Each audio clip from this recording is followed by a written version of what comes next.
اشراق کی نماز کا وقت اور فضیلت۔ اشراق کی نماز کے بارے میں تفصیل سے بتا دیں، اسے کب پڑھنا چاہیے اور اس میں کتنی رکعتیں ہوتی ہیں اور اس کی کیا فضیلت ہے۔ احتشام صاحب مہاراشٹر سے۔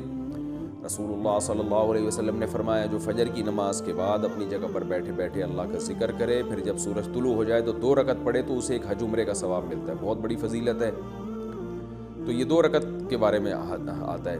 اچھا، اور اس کا جو وقت شروع ہوتا ہے یہ سورج طلوع ہونے کے تقریباً 15 منٹ بعد، اور یہ ہر علاقے میں مختلف ہوتا ہے، یعنی جب سورج میں تھوڑی سی تیزی پیدا ہو جائے، یعنی ایک نیزہ سورج بلند ہو جائے، تو اس وقت اشراق کا وقت شروع ہوتا ہے۔ رہتا کب ہے؟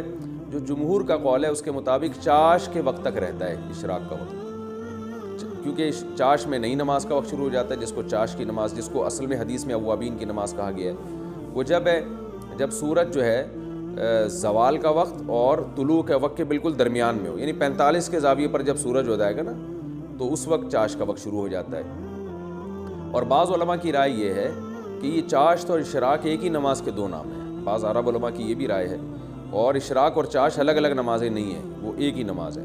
مجھے اب چونکہ بہت زیادہ میں نے اس مسئلے میں تحقیق نہیں کی ہے، تو میں نے صرف ایک رائے آپ کو بتا دی ہے۔ ایک عالم نے مجھے اس کے دلائل بھی بھیجے تھے، لیکن جو جمہور کا قول ہے میں نے اس کے مطابق آپ کو جواب دیا ہے کہ اشراق کا جو وقت شروع ہوتا ہے طلوع آفتاب سے لے کے چاش کے وقت تک، اور چاش کا وقت پھر زوال تک ہوتا ہے۔